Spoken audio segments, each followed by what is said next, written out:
You're now experiencing data with Brian O'Neill. Experiencing Data explores how product managers, analytics leaders, data scientists, and executives are looking at design and user experience as a way to make their custom enterprise data products and analytics applications more useful, usable, and valuable. And now, here's your host, the founder and principal of Designing for Analytics, Brian O'Neill. Welcome back to Experiencing Data. This is Brian T. O'Neill. Today I'm continuing part 2 of the MIRRR UX Framework for designing trustworthy agentic AI applications. Being part 2, this means there was a part 1. So if you're new to the show, you might want to head over in your podcast player and just look at the prior episode or one of the prior episodes. It's probably the one right before this, depending on how things drop. Sometimes I change up the order, and I'm recording this in early August of 2025. And the MIRRR framework is MIRRR. This is a UX framework that I'm hoping will be useful to data product managers and data product leaders primarily. I just wanted to say there's more to, I think, designing a great agentic AI application from a user experience perspective and an outcomes perspective that designers may find some of this incomplete. And as with a lot of my work, what I'm trying to do is give practical advice, things that are actionable without using jargon, things that you can go out and apply today in your work as a data product leader. So if you are a designer listening to this episode, I hope you'll get something useful out of it. You may have some things you want to poke at, which is totally fine.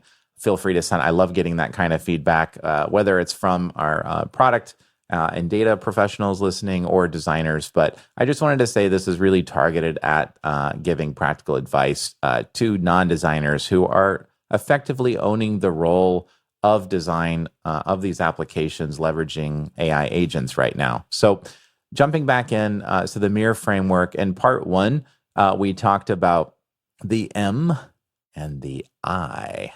M being for monitor, which has to do with what is this agent doing and how is the system performing?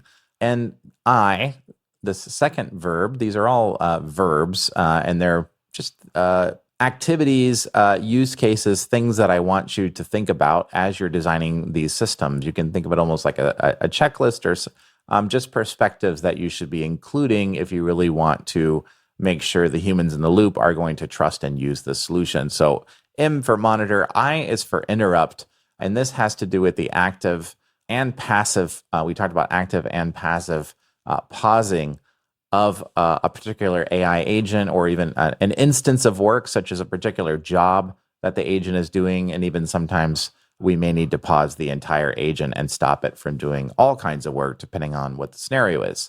That was what part 1 went into. Again, check your podcast player, or you can also head over to designingforanalytics.com/episodes.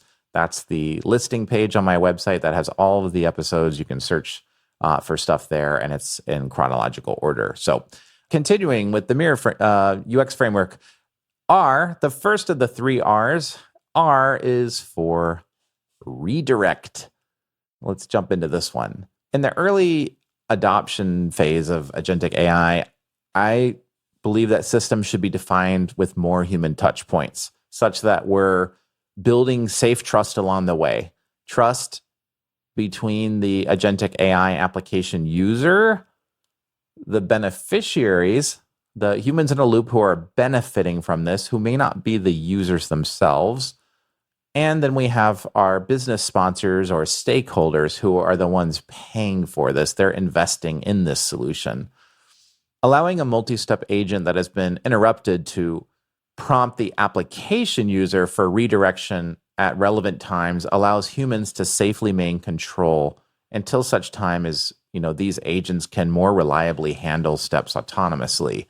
So in the first episode, we were talking about, I was trying to put this into the context of some insurance claims use cases, and I tried to pick something that's it's a heavy data space. It's a place where we can definitely leverage large language model driven AI applications, things like this. And it's fairly relatable. Most people understand the basic concepts of insurance and claims. So I picked that one kind of arbitrarily, but let's use that again and jump back into our adjuster and put our adjuster's hat on. So let's say that the AI agent is doing some of the claim screening work for the human adjuster, such that this human in the loop is only doing the most important aspects of this job and the work.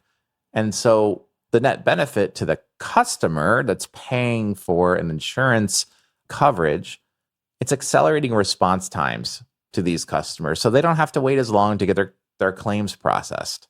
So we might ask, why might the user of the application need to redirect the agent in the first place? Well, in complex systems, there will likely be situations where there are multiple decision points along the way between, start and finish. And we may not want to automate all these steps because we're not yet confident in the agent's ability to properly handle all use cases correctly and safely. Earlier, we might have had an automated or manual interrupt that had occurred, but what do we afford the user of the application when the agent is paused, or interrupted? So in our claims adjustment scenario, let's look at this redirection user experience. So I'm going to kind of outline a few steps here. Step one, we send a Slack or a Teams or an email alert to a human user that an agent's task has been interrupted or held. And then the second step, we might provide logical next steps for this human user, whether they might be invoking a new agent or a new model with different capabilities to continue the work, from some kind of list of choices. Or we might just simply say, I've reviewed this and I'm going to allow the agent to continue as it was doing its work. Or we might option C, do a manual override and return the remaining parts of this job that the agent was doing to a human to complete. Next, we want to provide affordances to properly monitor these exceptional cases, right? So from a design perspective, these might be more closely observed than your typical claims, for example, because for whatever reason, there was an interrupt and there was a need to do a redirection here. And so this has kind of been raised up as a case we need to, quote, keep our eye on. So this is a place where our deterministic application, our wrapper application, may need to make sure that there is a watch list or something that's escalating the views of these special situations to the user, because they probably have more meaning than the 90% or 80% of claims in this insurance use case that are just getting processed normally and aren't causing need to be escalated. They don't really require human attention. So, but why might we need multiple redirect options like this? So an insurance company might have logical policy breakpoints whereby claims above a certain monetary threshold need to go through a human review step. So let's just make up a situation. Let's say claims over $1 million need to have a human review. But why do they need a human review? And this is where it gets interesting. It could just be that the product team and the business have identified that they're just not ready to allow an agent to handle claims of this amount. It just doesn't feel good. It feels risky. Maybe there was in testing, there were situations where there could have been financial loss or risk, and or not. Maybe it wasn't that risk, but the person who would have been responsible didn't want to take that chance for whatever reason. The point is, it could simply just be a feeling. The culture of the company and the humans in the loop simply don't feel ready yet. That might be the justification.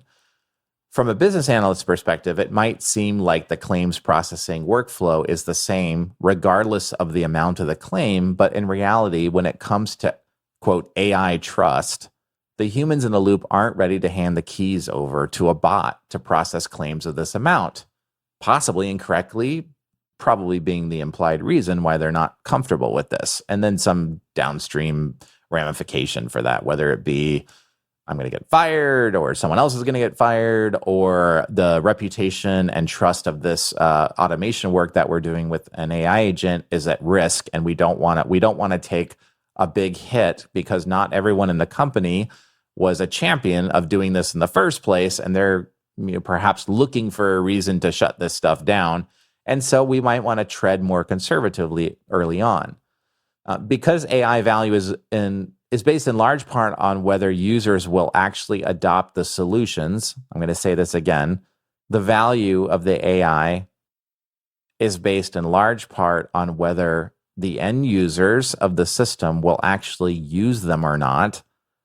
Then we have to design for trust such that we're facilitating this user adoption that is required for the business or the organization to get the value out of whatever it is that the agent is doing. So knowing when to automate, regardless of what is technically possible to automate, is part of a smart product and design-informed approach to making successful AI solutions. I want to say this again. Knowing when in your organization it's the right time to automate something, regardless of what could technically be automated or using AI in some way, that's part of a smart product and design-informed approach to making successful AI solutions. Okay, that was our first R, redirect. The second R, there's 3 of them in the MIRRR framework. R is for rerun after unexpected results. I'm not talking about the Andy Griffith Show or old Star Trek, even though I like old Star Trek. We're talking about rerunning a job or a task that the agent did and gave us unexpected results. And you might think of this as one of our redirection options. And I don't know, maybe it doesn't deserve to be called out separately, but to me, it kind of feels like it does. But why? Well, I'm going to tell you. Early on in an agentic AI rollout, if we're designing for trust, I think we should design for the unexpected, situations that we cannot anticipate, and ensure that systems cannot create disastrous consequences that close the door on opportunities to use AI in a human-centered, value-creating way. Reruns, to me, are a bit different from redirections because a redirection is changing the upcoming path that the agent will continue down after it's started one of these jobs that it's doing, these workflows. A rerun, though, to me is different.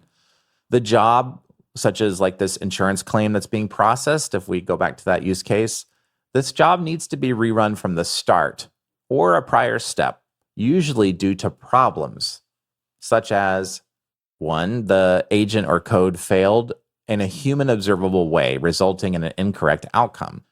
In our insurance use case, the failure may be classifying a claim as deny as opposed to approve, right? So this is this idea like, hey, my baggage got lost on this flight and I'm filing a claim because I had travel insurance. And so the company has to decide that's a deny. Nope, we're not going to pay that out because it wasn't, a full 4 hours after the flight and the bags got lost, or approve, right? So the failure might be that classifying a claim as deny when this is observably wrong, or noticing that the handwriting on a claim form was not OCR'd properly. And so the system, the AI agent made wrong conclusions because it didn't actually read the handwriting on like a paper form. Yeah, there's probably still some paper forms out there. Or perhaps seeing that an incorrect medical code, like an ICD code, was entered next to a procedure. An incorrect code was entered next to a procedure that actually happened on a patient, triggering a false negative. What are some other reasons or other problems here that could create this rerun scenario, right? Number 2, a dependency in the agent's work has changed. So some earlier set of jobs that were completed are now out of date or incorrect for some reason. So what's an example of this? This could be like, let's say that a claim is being paid out in a local currency instead of a customer's home currency. But today there's been a huge news about something and there's been a large swing in the currency rate tables.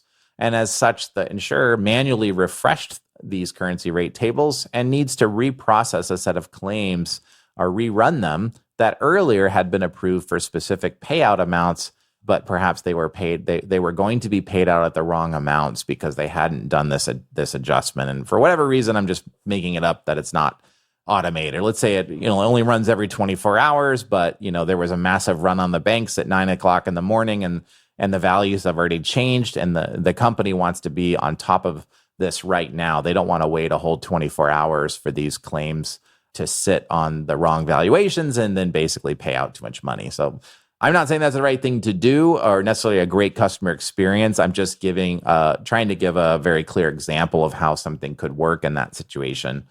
Number 3, while the system was interrupted for human feedback, the human claims adjuster talked to the customer, and maybe they received some new information that the model our AI agent is not aware of, because this was a phone call that happened, and let's say that data was not necessarily captured and rerouted back into the agent, let alone to this specific job that's being done, this claim that's being processed.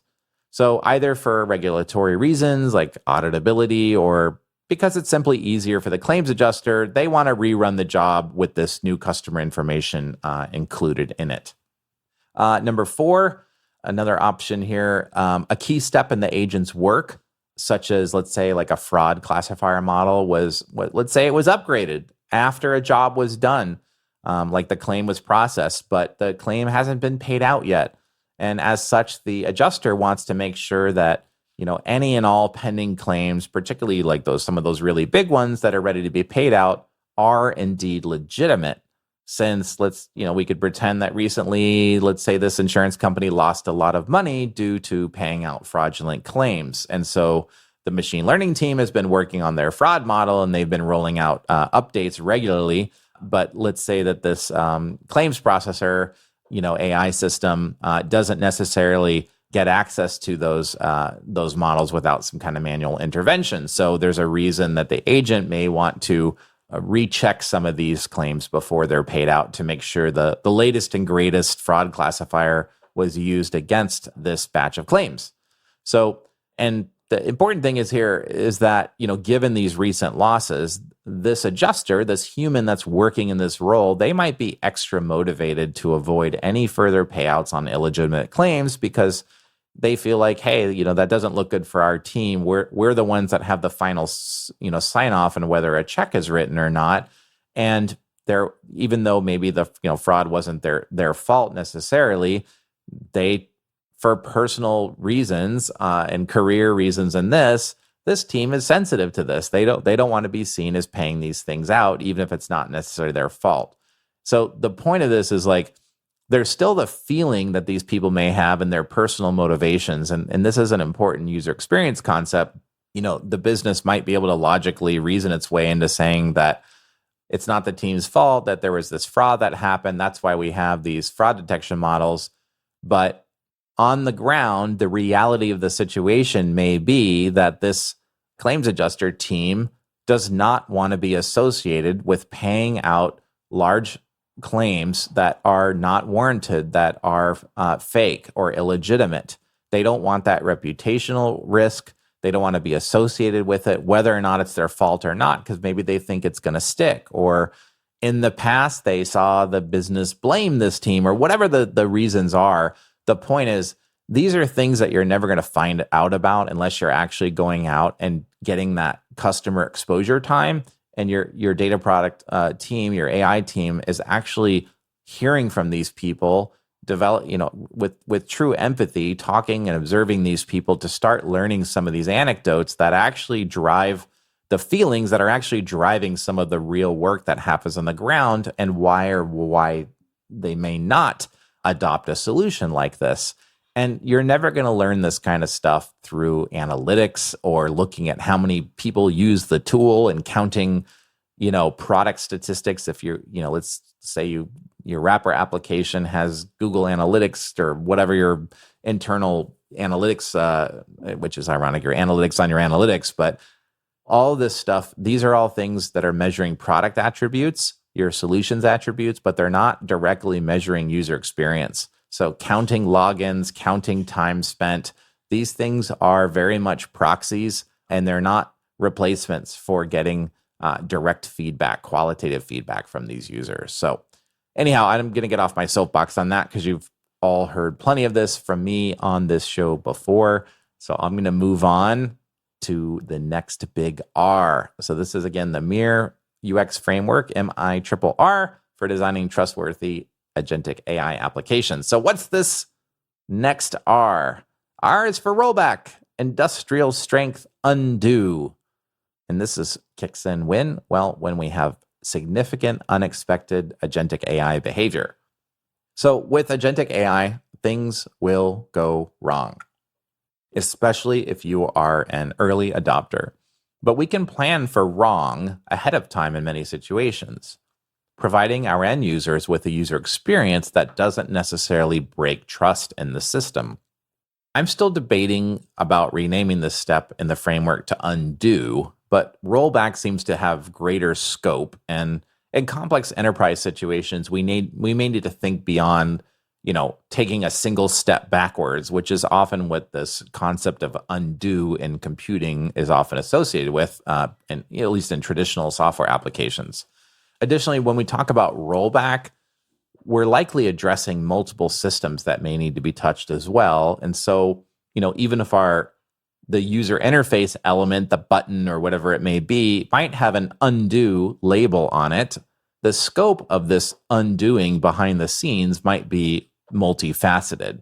And so this is yet another design concept where we might use a label that is clear to the end user. It's very clear that they're on the right track, even if it might be slightly off in terms of the scope of what it does. We may still want to surface what's about to happen when we almost certainly would want to surface that. So even if you click undo or whatever it says, there might be a preview screen that explains what's about to happen. But the main point is we wouldn't want it, like the word rollback, this starts to sound kind of computing oriented. It sounds like engineer speak to me. And so an insurance claim adjuster, this is not part of their jargon. And so this is why we always test our designs, or you should be, particularly when developing custom applications. The labels and actions within the applications, they have meaning, and people will assume they mean different things. And sometimes we need to go and validate these labels, especially on our buttons and affordances, to make sure that what people think is about to happen actually maps back to what we actually designed the system to do, and that there's not a gap there. So again, label might say undo because it's familiar sounding and it doesn't need a lot of explanation, but the scope of undoing in our application might actually be more like what an engineer might call a rollback scenario, with multiple application undergoing some type of code change, or underlying models may be changed, things like this. So anyhow, for now, I'm leaving the word rollback. I'm not calling it undo. But why do we need to allow a user to roll back in the first place? So let's get into that. Well, we're not fully confident in our agent yet. That might be the reason. And when something goes awry beyond the user's comfort zone and a degree of trust has been lost, the most comforting step for our humans in a loop may be simply to go back to the latest safe state, with confidence that all the constituent systems are properly functioning and haven't been negatively impacted due to this unexpected agent behavior. However, it's not sufficient to simply walk back all the systems invisibly. We might need, legally, we may need an audit trail, showing that the system, this claim, for example, was processed a specific way. It went through a bunch of steps. There was a log of an activity about what happened, and then the system shows that it undid the steps. But the point is, we're not actually hiding what happened in the past. Instead, we're logging what happened in the past and then showing that there was an undo here. But we might need this same audit trail to build user trust too, not just regulatory trust. So here are a couple examples. Like, let's say that the AI agent actually was allowed to pay out claims and write checks, but it did it in the wrong currency. So maybe someone in finance team was like, maybe part of their job is every Friday, I review every dollar that went out the door. I just eyeball the checks, and there's some step there just to make sure that nothing, strange is going on. And someone noticed this and they want to correct the action before the customer calls in and complains, because that's not a good customer experience. And it's obviously costing money when we have to go talk to a human customer service person. and the like.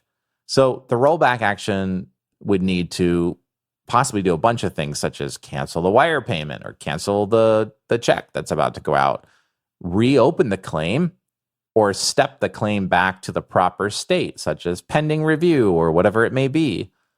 It might need to draft an apology email for the adjuster to send to the customer. So we probably wouldn't, and unless this is a repeating situation, you might not want to actually have it deliver the email, but it might be able to do a really good job of drafting up something that makes it very easy for the adjuster to put a little human touch on a situation that was incorrect and to catch this really soon. But it comes from a human, and it shows that this company actually cares.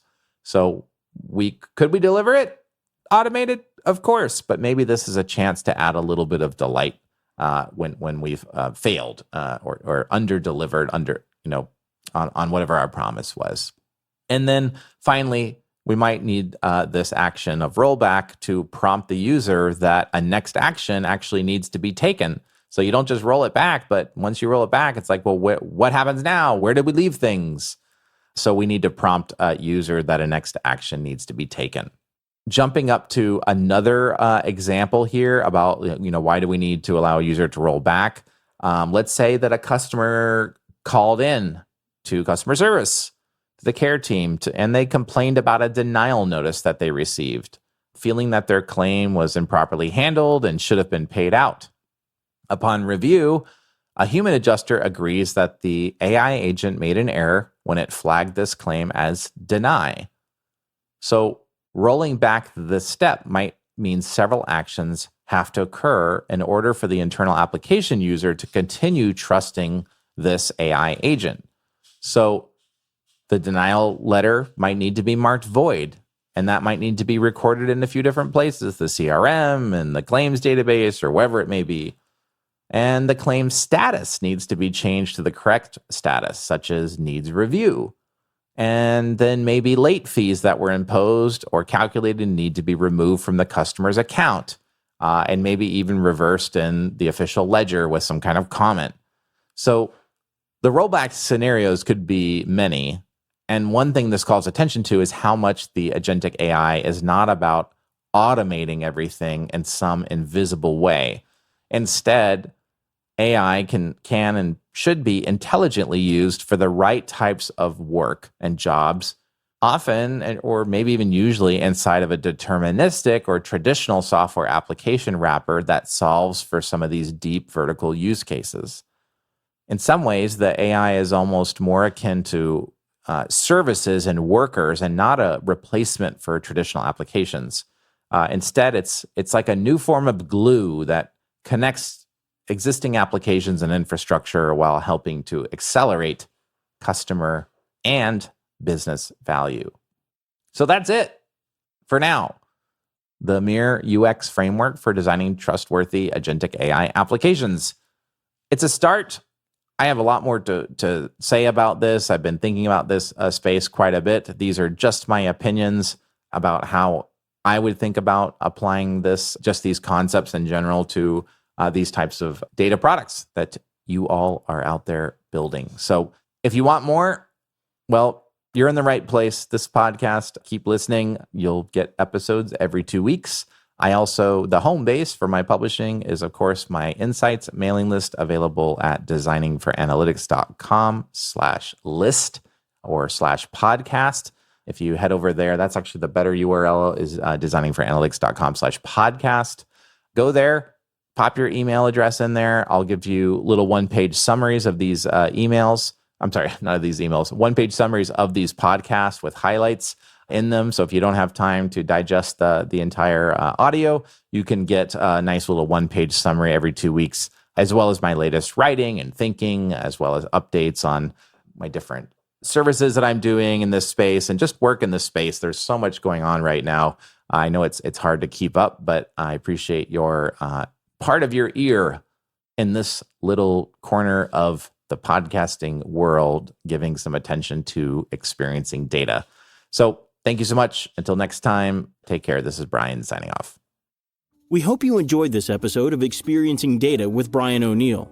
If you did enjoy it, please consider sharing it with the hashtag ExperiencingData. To get future podcast updates or to subscribe to Brian's mailing list, where he shares his insights on designing valuable enterprise data products and applications, visit designingforanalytics.com/podcast.